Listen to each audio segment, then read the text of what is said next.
C'était silencieux et tranchant, ce bruit qui filait à travers les fissures des pinèdes et descendait dans le bassin isolé où la terre s'aplanissait juste assez pour qu'on puisse y vivre. John Merritt fendait du bois depuis midi. Ses gants étaient raidis, ses épaules tendues par le froid qui s'insinuait même à travers les manches doublées de laine de son manteau. 35 ans, large d'épaules, usé par la guerre et par une vie dont il ne parlait jamais. John vivait ici parce que c'était loin des autres. C'était le but. La cabane était à lui et à personne d'autre. Une bâtisse battue par les intempéries, au volet gauchis et à la base ensevelie sous la neige épaisse. 1 an plus tôt, il avait cloué des planches sur la deuxième fenêtre après qu'elle s'était fendue lors d'une tempête. 2 ans auparavant, il avait enterré son dernier chien sous le sycomore près de la grange. Il n'y avait pas de visiteurs. Pas de voisins, seulement des arbres, de la glace et ses routines silencieuses. Il vivait là depuis la mort de sa femme. Presque 8 ans déjà. Leur garçon n'avait pas survécu à son 2e hiver. Après cela, John n'allait plus en ville que tous les 3 ou 4 mois. Personne ne venait jusqu'ici sauf ceux qui étaient perdus, désespérés ou qui préparaient quelque chose de laid. Alors quand il entendit ce bruit, ce craquement doux et irrégulier dans la neige, faible mais réel, son premier réflexe fut la prudence. Il se redressa, la hache encore à la main, les yeux plissés vers les bois au-delà de la clôture. D'abord il pensa à un élan. Puis à un voleur ou pire, un prospecteur ou un cavalier venu de Hulbrook tout droit de la piste. Il ne bougea pas, écouta seulement, le dos raide, les bottes à moitié enfoncées dans la congère. Puis il la vit, une femme, mince, pieds nus, robe en peau de daim déchirée et battant au vent sur l'ourlet. Ses jambes s'enfonçaient dans la neige tandis qu'elle titubait vers le porche. Un pas, puis un autre, les bras serrés contre sa poitrine. Ses cheveux étaient longs et noirs, tressés en une grosse corde dans le dos. Sa peau était brun foncé, son visage marqué par le vent et crispé. Pas une colonne, une apache. Le ventre de John se noua aussitôt. Pas parraine. Il n'était pas ce genre d'homme, mais par ce qu'il savait, ce qu'il avait vu. Les femmes apaches ne se promenaient pas seules en territoire blanc au cœur de l'hiver, pieds nus et au bord de l'effondrement. Sauf si quelque chose avait très mal tourné. Il s'avança lentement vers elle, l'esprit déjà en train de passer en revue les possibilités. Elle pouvait servir d'appât. Il pouvait y en avoir d'autres dans les bois qui attendaient. Mais plus elle approchait, trébuchant maintenant, les jambes à peine capables de se soulever dans la neige, cette pensée s'estompait. Son visage n'était pas celui d'un piège. Il était brut, épuisé, terrifié. Elle tomba à genoux dans la neige, à moins de 10 yards des marches, les mains enfoncées dans la congère, le corps vacillant comme si elle allait s'évanouir là. Il l'observa encore une seconde, tous ses instincts lui criant de garder ses distances, de ne pas intervenir. Il ne la connaissait pas. Il ne lui devait rien. Il vivait tranquille et ce calme le maintenait en vie. Puis elle leva les yeux. « S'il vous plaît, dit-elle. » Sa voix était sèche et serrée, à peine audible, ses lèvres gercées. « Laissez-moi entrer. » La mâchoire de John se crispa. Il ne bougea pas, « Je peux vous récompenser, » ajouta-t-elle, plus bas cette fois, les dents claquant. « S'il vous plaît. » Elle n'avait rien. Pas de sac, pas de bottes, pas d'armes visibles, pas encore d'engelure, mais ça venait. Ses doigts étaient raidis et rouges. Ses orteils s'enfonçaient profondément dans une neige qui devait brûler comme du feu à présent. John pensa à rentrer et à verrouiller la porte. Il pensa à rester silencieux et laisser la nature achever ce qu'elle avait commencé. Laisser la tempête la finir. Elle aurait disparu au matin et personne n'en saurait rien. Aucun risque, aucune complication, juste le même calme qu'il avait toujours préservé. Mais il ne s'éloigna pas. Au contraire, il fit un pas en avant. Il s'accroupit près d'elle, testant lentement ses réactions. Elle ne tressaillit pas. Elle était au-delà de la peur. Son visage se tordit légèrement, non pas de panique, mais de honte. Elle ne suppliait plus. Elle semblait attendre un verdict. « Pouvez-vous marcher ?» demanda-t-il, la voix égale mais basse. Elle ne répondit pas. Ses yeux se fermèrent un instant. Puis elle secoua à peine la tête. John jeta un dernier regard autour de lui, vers les arbres, vers la crête, vers le néant blanc et glacé de la wilderness, et décida. Il passa un bras sous ses genoux, l'autre derrière son dos, et la souleva. Elle était plus légère qu'elle n'aurait dû l'être. Son corps se raidit contre sa poitrine, mais elle ne se débattit pas. Elle ne parla plus. Il la porta jusqu'au porche, ouvrit la porte d'un coup de botte et entra. La chaleur les frappa immédiatement. À l'intérieur, le feu brûlait régulièrement, alimenté solidement avant midi. Une marmite de haricots mijotait sur le poêle. La pièce était spartiate, seulement des étagères, un lit de camp, une table et le foyer. Ça sentait la fumée, la poussière et le pain. Il la déposa doucement sur le tapis de laine près de l'âtre et alla chercher la couverture la plus épaisse de son lit. Elle s'appuya contre la pierre de la cheminée, la tête renversée en arrière, respirant court. Ses yeux s'entr'ouvrirent, essayant de saisir la pièce. Elle regarda la table, le fusil accroché au mur, puis lui à nouveau. Une suspicion passa dans ses yeux, mais faible, émoussée par l'épuisement. John s'agenouilla près d'elle et commença à enrouler la couverture autour de ses jambes. « Gardez vos pieds hors du sol, dit-il. Vous les perdrez s'il reste trop froid. » Elle ne répondit toujours pas. Il examina ses mains. Les bouts des doigts étaient gercés, la peau tendue et rouge, mais pas noire. Pas encore. Il versa de l'eau chaude de la bouilloire dans une tasse en fer blanc, ajouta une pincée de sel et une goutte du miel qu'il avait gardé du printemps dernier, et la lui tendit. Buvez lentement. Si vous vomissez, je ne nettoierai pas. Elle prit la tasse à deux mains. Elle tremblait tandis qu'elle essayait de la porter à ses lèvres, mais elle y parvint. John s'assit sur ses talons et la regarda boire.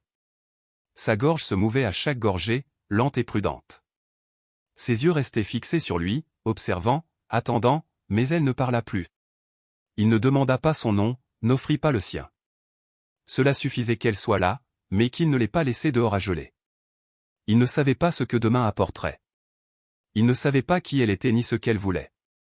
Mais il savait ceci, personne ne méritait de mourir ainsi, seul dans la neige. Il en avait vu assez pendant la guerre. Trop. Il ne voulait pas de compagnie. Ne voulait pas de conversation. Mais il ne tournait pas non plus le dos à ceux qui ne pouvaient plus tenir debout.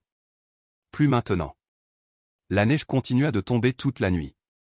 Elle recouvrit les volets en silence et ensevelit les clôtures jusqu'à ce que seuls les sommets des poteaux émergent des congères. Le vent poussait contre les murs de la cabane, essayant d'entrer, mais les rondins tinrent bon. À l'intérieur, le feu resta allumé, alimenté régulièrement par la main de John toutes les heures. Tala n'avait plus dit un mot depuis qu'on l'avait ramenée.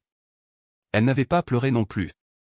Elle ne posait pas de questions, ne réclamait rien, ne tressaillait même pas quand il déroula la couverture de ses jambes et frictionna ses pieds avec un chiffon et de l'eau tiède pour y ramener la chaleur.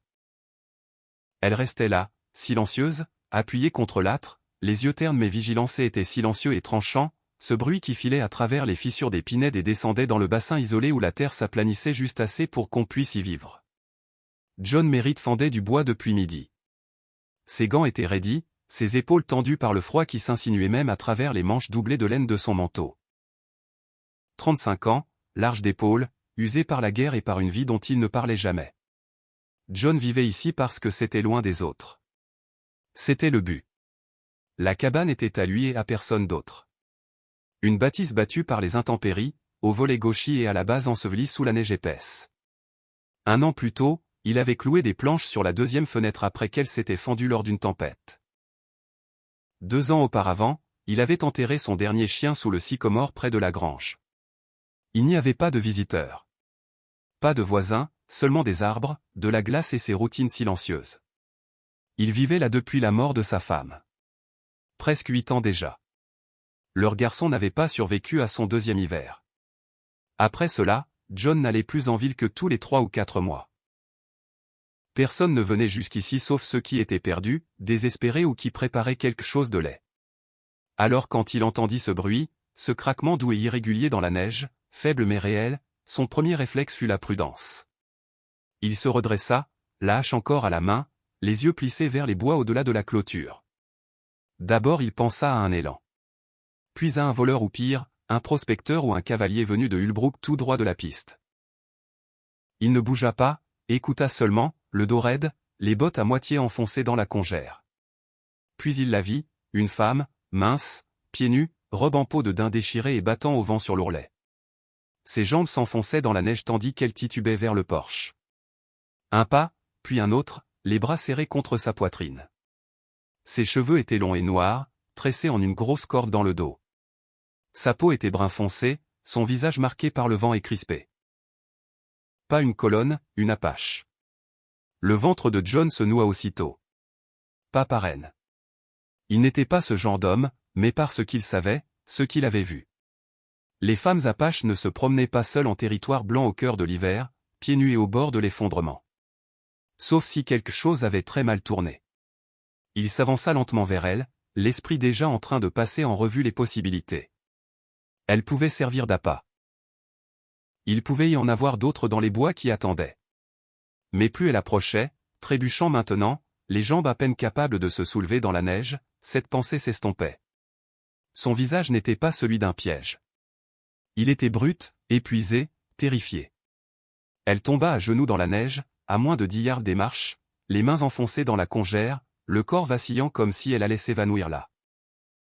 Il l'observa encore une seconde, tous ses instincts lui criant de garder ses distances, de ne pas intervenir. Il ne la connaissait pas. Il ne lui devait rien. Il vivait tranquille et ce calme le maintenait en vie. Puis elle leva les yeux. « S'il vous plaît, dit-elle. » Sa voix était sèche et serrée, à peine audible, ses lèvres gerçaient. « Laissez-moi entrer. » La mâchoire de John se crispa. Il ne bougea pas, « Je peux vous récompenser, » ajouta-t-elle, plus bas cette fois, les dents claquant. « S'il vous plaît. » Elle n'avait rien. Pas de sac, pas de bottes, pas d'armes visibles, pas encore d'engelure, mais ça venait. Ses doigts étaient raidis et rouges.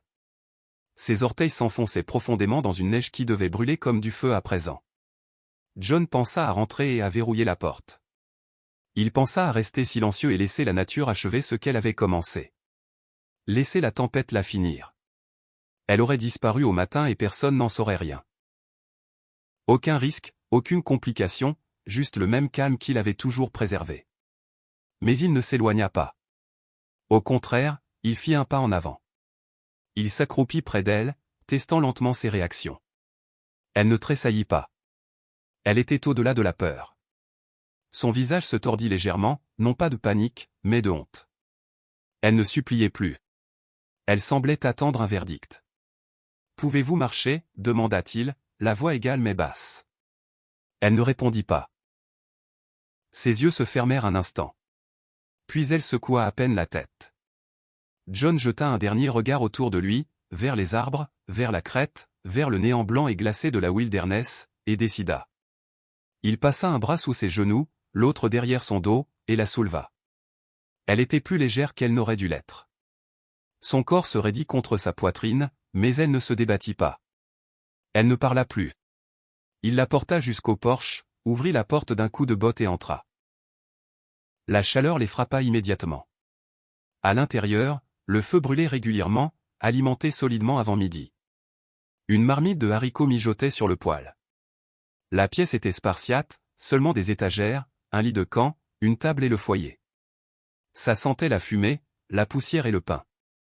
Il la déposa doucement sur le tapis de laine près de l'âtre et alla chercher la couverture la plus épaisse de son lit. Elle s'appuya contre la pierre de la cheminée, la tête renversée en arrière, respirant court. Ses yeux s'entr'ouvrirent, essayant de saisir la pièce. Elle regarda la table, le fusil accroché au mur, puis lui à nouveau. Une suspicion passa dans ses yeux, mais faible, émoussée par l'épuisement. John s'agenouilla près d'elle et commença à enrouler la couverture autour de ses jambes. « Gardez vos pieds hors du sol, dit-il. Vous les perdrez s'il reste trop froid. » Elle ne répondit toujours pas. Il examina ses mains.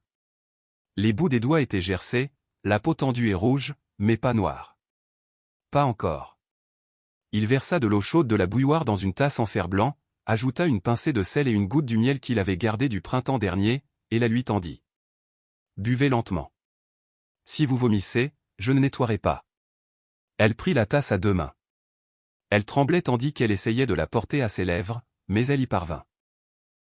John s'assit sur ses talons et la regarda boire.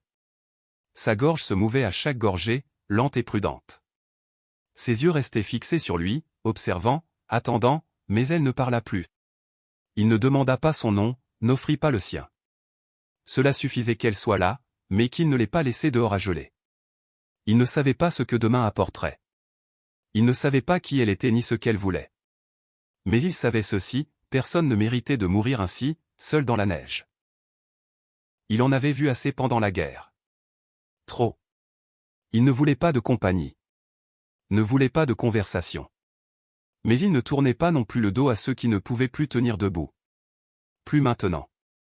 La neige continua de tomber toute la nuit. Elle recouvrit les volets en silence et ensevelit les clôtures jusqu'à ce que seuls les sommets des poteaux émergent des congères. Le vent poussait contre les murs de la cabane, essayant d'entrer, mais les rondins tinrent bon. À l'intérieur, le feu resta allumé, alimenté régulièrement par la main de John toutes les heures. Tala n'avait plus dit un mot depuis qu'on l'avait ramenée. Elle n'avait pas pleuré non plus.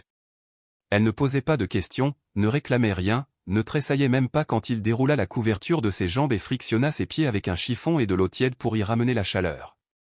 Elle restait là, silencieuse, appuyée contre l'âtre, les yeux ternes mais vigilants. À un moment, elle s'endormit, les genoux remontés et la couverture de laine enroulée autour d'elle. John ne la déplaça pas. Il posa simplement une autre couverture pliée près d'elle au cas où elle se réveillerait frigorifiée. Il l'observa un instant avant de s'asseoir à la table avec une assiette de haricots et de pain. Il mangea sans se presser, écoutant le bois crépiter et claquer, regardant la neige filer de billets devant la fenêtre. Son esprit tournait sans cesse autour d'elle. De quelle tribu était-elle? Pourquoi était-elle seule? Combien de chemins avait-elle parcouru pieds nus dans cette neige? Le froid tuait vite ici. Il le savait mieux que quiconque. Un homme ne tenait pas plus d'une heure pieds nus par ce temps. Et pourtant elle était arrivée jusqu'à sa porte, à peine, mais encore vivante. Vers minuit, elle remua. John jeta un coup d'œil. Ses yeux étaient ouverts, mais elle ne le regardait pas. Elle regardait le feu, puis ses pieds, bandés et posés au-dessus d'un bassin d'eau tiède. Ses lèvres s'entr'ouvrirent, mais aucun son n'en sortit. Ses doigts serraient plus fort le bord de la couverture. « Vous avez de la chance qu'il soit encore rose, » dit John, sans méchanceté. Encore une heure et ils auraient été perdus. Ses yeux se tournèrent lentement vers lui. Cette fois elle parla, bas et rauque. « J'ai marché 2 jours. » John fronça les sourcils. « Sans bottes. » Elle secoua la tête. « On me les a prises. Quand ils m'ont chassé. » Il ne dit rien pendant un moment. Il ne voulait pas insister. Mais il devait comprendre. « Qui vous a chassé? »« Mon peuple. » Cela resta suspendu dans la pièce longtemps. Il aurait pu demander pourquoi, mais la façon dont elle l'avait dit, le poids de ses mots, rendait la réponse claire. Elle ne parlait pas pour susciter la pitié, juste la vérité. John hocha une fois la tête. « Vous avez faim ?» Elle hésita, puis fit un très léger signe affirmatif. Il se leva, versa des haricots dans un bol, arracha un gros morceau de pain et le posa devant elle avec une cuillère. Elle prit le bol lentement, les mains encore tremblantes. Elle ne se précipita pas sur la nourriture, mangea régulièrement, chaque geste délibéré, comme si on lui avait appris à ne pas gaspiller une miette. Elle finit la moitié du bol avant de le repousser et de resserrer la couverture autour de ses épaules. « Comment vous appelez-vous » demanda-t-il. « Tala. » Il laissa le nom reposer un instant. « Moi, c'est John. » Elle fit un petit signe de tête, puis tourna légèrement le visage vers le feu. Il l'observa un moment, attendant de voir si elle parlerait davantage. Elle ne le fit pas. Il remarqua alors ce qu'il n'avait pas pleinement vu avant. Ses vêtements, ce qu'il en restait, étaient cérémoniels, une robe apache, mais la broderie, la couture, même la coupe était formelle. Ce n'était pas une tenue de voyage. Ni de chasse. C'était quelque chose qu'on portait lors de rassemblements, de rituels ou d'événements de statut. Elle était déchirée, maculée de sève de pain, et assez fine pour laisser la chaleur s'échapper du corps en quelques minutes. « Vous étiez importante, » dit-il doucement. La mâchoire de Tala se crispa. Son regard resta sur le feu. « J'étais sa femme. »« Celle du chef ?» John se recula légèrement. Cela expliquait le tissu cérémoniel. Le collier d'os. La raideur dans sa posture même maintenant, mais cela n'expliquait pas pourquoi l'épouse d'un chef avait été laissée à mourir dans les bois. « Pas d'enfant ?» demanda-t-il, devinant déjà la réponse. Elle le regarda alors, vive, sur la défensive. Non, pas avec lui. Il n'insista pas. Il hocha simplement la tête et se rejeta dans sa chaise. Elle prit une autre petite bouchée de pain, mâchant lentement, sans plus le regarder. « Vous pouvez rester ici, dit-il, jusqu'à ce que le temps s'adoucisse. » Elle ne le remercia pas tout de suite, resta silencieuse. Il ne s'attendait pas à de la gratitude. Ce qui comptait, c'était la survie, et elle semblait le comprendre aussi. Plus tard dans la nuit, John déroula un lit de camp de réserve et l'installa de l'autre côté de la pièce près du poêle. Il posa une seconde couverture dessus et lui fit signe. Elle se déplaça lentement, chaque muscle tendu par le froid et la prudence, mais elle se leva seule. Il la regarda tester son poids sur ses pieds, grincer des dents, retenir la douleur. D'une boîte enveloppée dans une toile huilée, il sortit un savon propre, un peigne et une paire de chaussettes de laine de réserve, grises unies, usées mais épaisses. Il les posa sur la table près d'elle sans un mot. Elle les regarda longuement, puis croisa son regard. Merci. C'était la première fois qu'elle le disait. Elle ne le dit pas à la légère. Cet après-midi-là, John travailla à réparer le poulailler dehors pendant que Tala restait à l'intérieur et se lavait les cheveux avec de l'eau de neige fondue. Il ne le vit pas, mais quand il rentra plus tard, elle avait tressé proprement ses cheveux, attachés avec un bout de ficelle courte, sa posture plus droite. La robe cérémonielle déchirée avec laquelle elle était arrivée était maintenant recouverte d'une des chemises de flanelle de John, manches roulées, ourlées rentrées sous une ceinture. Elle marchait encore comme quelqu'un qui protégeait ses pas, mais il y avait un but dedans. Ce soir-là, tandis que le ragoût mijotait, John posa une question qui le travaillait depuis le premier jour. « Vous prévoyez de repartir quand le dégel viendra ?» Tala ne répondit pas immédiatement. Elle remua la marmite, les yeux fixés sur la vapeur, puis dit, « Il n'y a nulle part où aller. »« Et votre tribu ?»« Ce n'est plus la mienne. » Il attendit, mais elle n'élabora pas. Il ne la pressa pas. « Vous avez vécu ici longtemps ?» demanda-t-elle après un moment. « 7 ans. »« Oui, peut-être. »« Pourquoi ici ?» ?»« Après la guerre, je suis venu à l'ouest. Je voulais de la terre. Du calme. J'ai eu les deux. Votre femme, elle aimait ça ? Elle ne l'a jamais vu. Je construisais cet endroit quand elle est morte. » Le visage de Tala ne changea pas, mais elle s'assit calmement en face de lui. « Je suis désolé. » Il fit un petit signe de tête. « Vous n'êtes pas la seule à avoir perdu quelque chose. » Ils mangèrent ensemble à nouveau, cette fois avec moins de silence entre eux. Elle posa des questions sur les vaches, le jardin. Il lui montra la cave et l'endroit où était stockée la viande fumée. Ils parlèrent du travail, pas des sentiments. C'était la façon dont tous deux comprenaient le mieux les choses. Avant de se coucher, elle se tint près de la fenêtre, regardant la neige tomber plus légèrement en fine poussière. John dit. « Le printemps est encore loin, mais si vous restez jusqu'à lui, je vous aiderai à construire quelque chose. » Elle se tourna lentement vers lui. « Que voulez-vous dire ? » « Une remise ou une pièce à côté de la cabane pour que vous ayez votre propre espace. Ça n'a pas à être temporaire. » Elle étudia son visage, pas surprise, juste mesurant le poids de l'offre. « Vous m'offrez une place ?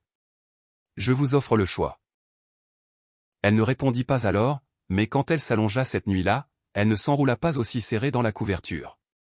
Et pour la première fois depuis son arrivée, elle dormit sans peur dans les yeux. Les jours commencèrent à s'allonger légèrement, bien que le soleil passe à peine au-dessus de la crête avant de redescendre derrière les arbres. Un faible dégel toucha les bords de la couche de neige près de la cabane, mais seulement aux heures les plus chaudes. Des glaçons pendaient au toit, et le vent portait encore la morsure de l'hiver profond. Mais quelque chose avait bougé à l'intérieur, quelque chose de stable, silencieux et neuf. Tala avait commencé à se réveiller avant John. Elle ne faisait pas de bruit ni ne prenait de place, se déplaçait simplement dans la cabane avec des mains discrètes, rallumant le poêle, vérifiant les seaux d'eau, essuyant la table. Sa boiterie était encore là, mais plus légère. Et à chaque matin où elle restait, l'air entre eux se posait un peu plus. John remarqua des détails sans essayer. Comment elle pliait les couvertures, comment elle maniait le couteau en épluchant les pommes de terre, comment elle touchait tout comme si cela lui appartenait, mais sans jamais le supposer. Il n'avait jamais connu une femme comme ça. Pas depuis sa femme. Pas avec cette présence-là. Un matin tandis qu'ils mangeaient côte à côte, Tala leva les yeux et demanda. « Vous allez encore en ville ?» Il s'essuya le coin de la bouche avec sa manche et hocha la tête. Une fois toutes les quelques semaines, parfois plus longtemps, selon le temps. C'est loin? 15 miles si les sentiers sont dégagés. 20 si je dois contourner la crête. Les gens là-bas vous connaissent. Ils savent que je reste à l'écart. Elle ne demanda pas à y aller. Elle ne posa pas de questions sur les gens, mais ses interrogations lui disaient qu'elle pensait à l'avenir, au-delà de la simple survie. Plus tard ce jour-là, John descendit une pile de vieux madriers du grenier au-dessus de la grange. Il commença à les disposer à côté de la cabane. Des planches rugueuses, certaines gauchies par l'âge, d'autres encore utilisables. Elle se tint sur le porche, bras croisés contre le froid, le regardant. « Vous le pensiez vraiment ?» dit-elle après un moment. « Pour construire quelque chose. » « Je ne dis pas des choses que je ne pense pas. » Elle descendit sur le sol damé de neige et vint à côté de lui. « Alors laissez-moi aider. »« Vous êtes sûr ?» Elle hocha la tête. Il lui tendit un marteau et commença à lui montrer comment faire l'ossature. Simple, solide, rien de sophistiqué, juste assez d'espace pour une petite pièce à côté de la cabane. Un endroit où elle pourrait dormir si elle voulait de l'intimité ou utiliser comme elle voudrait si elle restait. Ce n'était pas un geste de contrôle. C'était un geste de permanence. Tandis qu'il travaillait, elle posa des questions sur le bois, les clous, comment garder les planches alignées. Elle apprenait vite, ses mains encore rugueuses et mal assurées, mais déterminées. Il la vit serrer les dents quand son pied lui faisait mal, mais elle ne s'assit pas une fois. Ce soir-là, de retour à l'intérieur, il lui tendit une tasse de cidre chaud et dit « Vous n'avez rien à prouver. » Elle le regarda à travers la lumière vacillante du feu. « Je ne prouve rien. Je choisis. » John hocha la tête, comprenant cela plus qu'il ne pouvait le dire. Cette nuit-là, après le dîner, il récupéra un petit paquet dans l'armoire, le vieux manteau de sa femme. Il était resté enveloppé dans un tissu depuis des années, intact. Il était doublé de laine, rapiécé aux épaules, mais encore solide. Il le posa près de Tala sans parler. Elle le regarda, puis lui. « À qui était-il ? » »« À ma femme. » dit-il doucement. « Elle voudrait que quelqu'un l'utilise. Sinon il reste là à rien faire. » Tala ne refusa pas. Elle le prit délicatement, ses mains lissant le tissu comme s'il était fragile. Elle l'essaya. Il était grand sur elle mais chaud. Elle hocha une fois la tête. « Merci. » Ce fut tout. Pas de grand échange. Pas de sentimentalité. Le lendemain matin, elle le portait quand il allèrent vérifier les pièges que John avait posés près de la limite des arbres. C'était la première fois qu'elle quittait la cour depuis son arrivée. Elle avançait lentement mais sûrement. Le froid n'était plus quelque chose qui la consumait, mais quelque chose qu'elle pouvait endurer. Tandis qu'il revenait, John dit « Vous avez dit qu'il y avait eu un enfant avant. » Tala regarda la neige sous ses bottes. « Oui. Vous en voulez un autre ?» Elle s'arrêta de marcher. Son visage ne changea pas beaucoup, mais ses épaules se soulevèrent légèrement, comme si elle n'avait pas attendu la question, comme si cela remuait quelque chose qu'elle ne s'était pas permis de penser. « Je le voulais autrefois, » dit-elle enfin. « Puis j'ai cessé de croire que je le pourrais un jour. » John ne parla pas. Il attendit simplement. Puis elle dit plus bas. « Mais maintenant je me demande si ce n'était jamais moi. » Il hocha la tête. « Ça se peut. » Tala reprit la marche.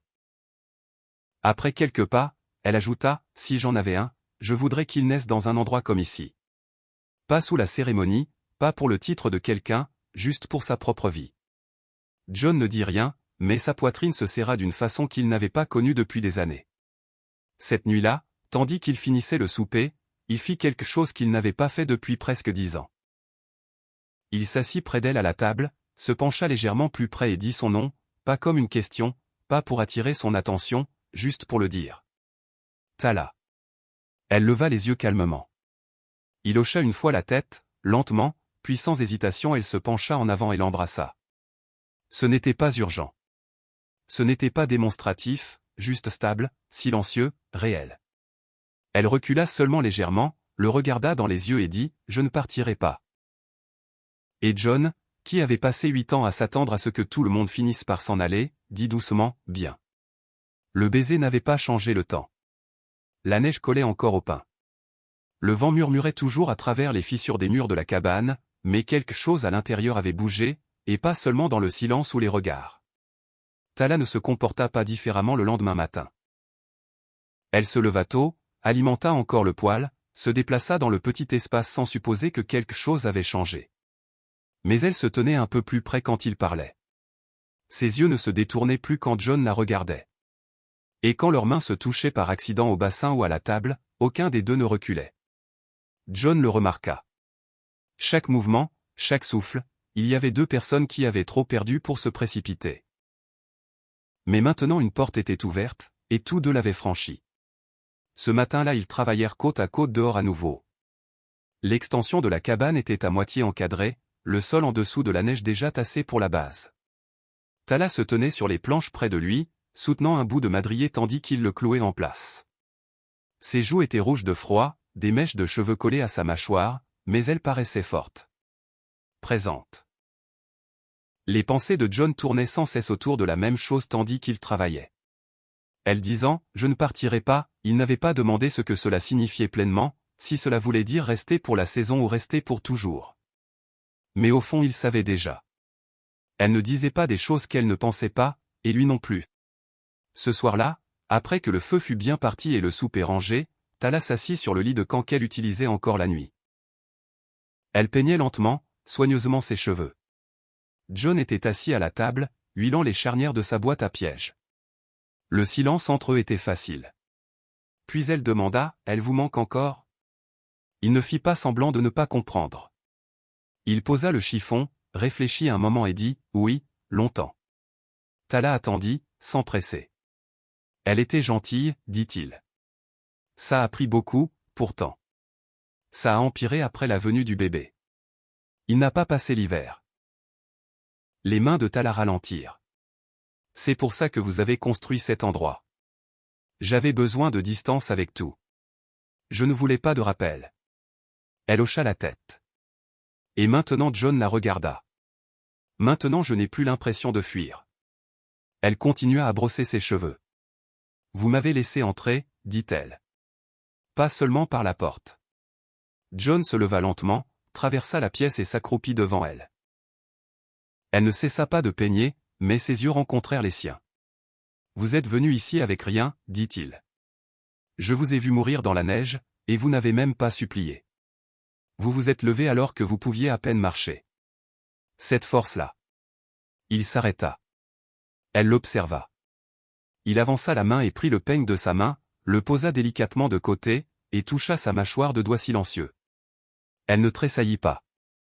Elle se pencha légèrement, juste assez. Il l'embrassa à nouveau, cette fois plus lentement, plus longtemps. Sa main à elle se posa sur sa poitrine, reposant légèrement sur le tissu de sa chemise. Quand ils se séparèrent, elle murmura « Je veux cela, mais je veux que ce soit à mes conditions. » John hocha la tête. Ça le sera toujours. Ils restèrent ainsi un moment, proches mais sans hâte. Puis elle se leva et alla vers le feu, resserrant la couverture autour de ses épaules. John la suivit. Le vent pressait doucement contre les murs de la cabane. Plus une menace, juste une partie du rythme. Cette nuit-là, ils s'allongèrent dans le même lit pour la première fois. Tala grimpa sous la courte pointe sans hésiter, ses pieds nus effleurant les siens. John la tint serrée, mais sans chercher à la posséder. Il garda simplement ses bras autour d'elle, stable, présent. Leurs corps se mouvoirent ensemble calmement sans cérémonie, sans urgence. Ce n'était pas une question de chaleur ou de faim. C'était lent, stable, une rencontre de survie et de choix. Le feu crépitait derrière eux, projetant une lumière douce sur les murs de bois. Quand ce fut fini, ils ne parlèrent pas. Ils n'en avaient pas besoin. Plus tard, dans l'obscurité, Tala murmura « Si je porte un enfant cette fois, il n'appartiendra à personne d'autre qu'à moi. » La voix de John vint douce contre ses cheveux. « Il appartiendra à nous deux, mais à personne d'autre. » Elle ne répondit pas, mais la façon dont elle se blottit contre lui dit tout. Dehors, la neige recommença à tomber, doucement cette fois. Et pour la première fois depuis des années, aucun d'eux n'eut froid. Les jours devinrent plus lumineux maintenant, subtilement, mais notablement. Le givre sur les fenêtres de la cabane ne tenait plus après midi, et le toit commençait à goutter près des bords quand le soleil sortait. John le remarqua de la même façon qu'il l'avait toujours fait, par les habitudes changeantes des animaux. Les poules pondaient plus régulièrement. Les vaches étaient agitées au lever du soleil. Les pins autour de la crête secouaient leur charge de neige à chaque forte bourrasque. À l'intérieur de la cabane, les choses s'étaient installées dans un rythme qu'aucun d'eux ne nommait à voix haute, mais que tous deux comprenaient. Ils partageaient le lit maintenant. Tala ne retournait plus au lit de camp et John ne faisait plus semblant que c'était temporaire. Les matins commençaient par des routines calmes. John fendant du bois ou transportant du fourrage. Tala faisant bouillir de l'eau, vérifiant les provisions, lavant le linge. Elle portait sa chemise à lui par-dessus le manteau rapiécé qu'il lui avait donné et ses mains, bien que marquées par les semaines froides passées, se mouvaient sans hésitation. Un matin, alors qu'il rentrait de la grange, John la trouva assise à la table, fixant ses mains. Elle n'était pas malade. Elle n'avait pas mal, mais quelque chose dans son visage avait changé. Quelque chose de calme et d'intérieur. Il entra, accrocha son manteau et demanda « Qu'y a-t-il » Elle leva lentement les yeux, hésita, puis dit « Ça fait des semaines. Je n'ai pas saigné. » John ne bougea pas un instant. Ses yeux rencontrèrent les siens, cherchant. « Vous êtes sûr » Tala hocha la tête. « Oui. » Aucun des deux ne dit rien pendant un moment. John traversa la pièce, tira une chaise et s'assit près d'elle. Son expression resta sérieuse, pas alarmée, pas submergée, juste concentrée. « Vous pensez que c'est lui » demanda-t-il, prudent dans son ton. « Je sais que ce n'était pas moi » dit-elle doucement. John expira par le nez, réfléchissant. Elle ne souriait pas. Elle ne cherchait pas à célébrer. Ce qu'elle voulait, c'était la vérité. Un sol solide sous ses pieds. « Vous vous sentez bien » demanda-t-il. « Mieux que je ne l'aurais cru. Je n'ai pas eu de nausée, mais je sens quelque chose de différent. Profond. » John posa doucement sa main sur la sienne. « Alors nous planifierons cela ensemble. » Elle tourna sa main dans la sienne et la serra fort. « Si c'est vrai, s'il grandit, je veux que cet enfant vive comme nous. Sans peur, sans porter le nom de quelqu'un. Juste ici avec vous, avec moi. » John hocha la tête. « Alors c'est ce que nous ferons. » Ils ne se précipitèrent pas à en faire plus. Pas de discussion soudaine sur les prénoms, pas de cérémonie. Mais le lendemain, John renforça les fenêtres de la nouvelle pièce qu'il construisait. Il ajouta une seconde couche d'isolation, utilisa le meilleur bois pour les jointures. Il ne dit pas que c'était pour le bébé, mais elle le savait. Et elle commença à coudre des morceaux de tissu ensemble calmement le soir, piquant de mains stables et calmes. Elle ne dit pas à quoi c'était destiné, mais il le savait. Un matin tandis qu'il se préparait à vérifier les pièges, John posa une question qu'il retournait dans son esprit depuis des jours. « Vous avez dit avant que personne ne savait pour le premier enfant que vous avez perdu. » Tala s'arrêta en boutonnant son manteau. « C'est exact. Voulez-vous que les gens le sachent maintenant ?» Elle ne répondit pas tout de suite. Puis elle se tourna vers lui et dit, « Pas les gens, juste une. »« Votre mère » devina-t-il. Elle hocha la tête. « Elle est encore dans la tribu. Elle n'a pas lutté pour moi quand ils m'ont chassé, mais elle a pleuré. Je l'ai vue. Elle n'avait pas le pouvoir de l'arrêter, mais elle savait que c'était mal. » John hocha lentement la tête. « Alors quand le dégel viendra, nous descendrons la montagne. Nous laisserons un mot au poste de commerce. Discrètement. Quelqu'un le rapportera. » Les yeux de Tala s'emplirent, pas de larmes, mais d'autre chose. Soulagement. « Je veux juste qu'elle sache que j'ai vécu, dit-elle. Que je ne suis pas morte dans la neige. » John s'approcha, toucha sa joue. « Nous ferons en sorte qu'elle le sache. » Plus tard cette semaine-là, un coyote s'approcha trop près du poulailler. John le tua d'un coup de feu depuis le porche, net dans l'épaule. Tala se tint près de lui ensuite, regardant l'animal s'immobiliser dans la congère. « La plupart des hommes l'auraient achevé, dit-elle. »« Il ne chassait pas, répondit-il. Il mourait de faim. Vous avez vu trop de morts pour en courir après davantage. » Il la regarda. « Vous aussi ?» Tala hocha la tête. « C'est pour ça que je suis ici. » Cette nuit-là ils s'allongèrent côte à côte, le feu bas. La nouvelle pièce encore à moitié finie mais sèche. Elle murmura, « Cet enfant naîtra dans le calme, pas dans la cérémonie, pas dans le feu. John serra son bras autour de sa taille. Né dans le choix. Tala ferma les yeux, se permettant enfin de se reposer pleinement. Le printemps était encore loin, mais à l'intérieur quelque chose grandissait déjà, calme, invisible, vivant. Le dégel vint lentement, comme toujours à cette altitude dans les pins. Pas avec de la chaleur, mais avec des signes. La sève des arbres luisant sur l'écorce, les glaçons raccourcissant, le toit de la cabane commençant à goûter régulièrement à midi.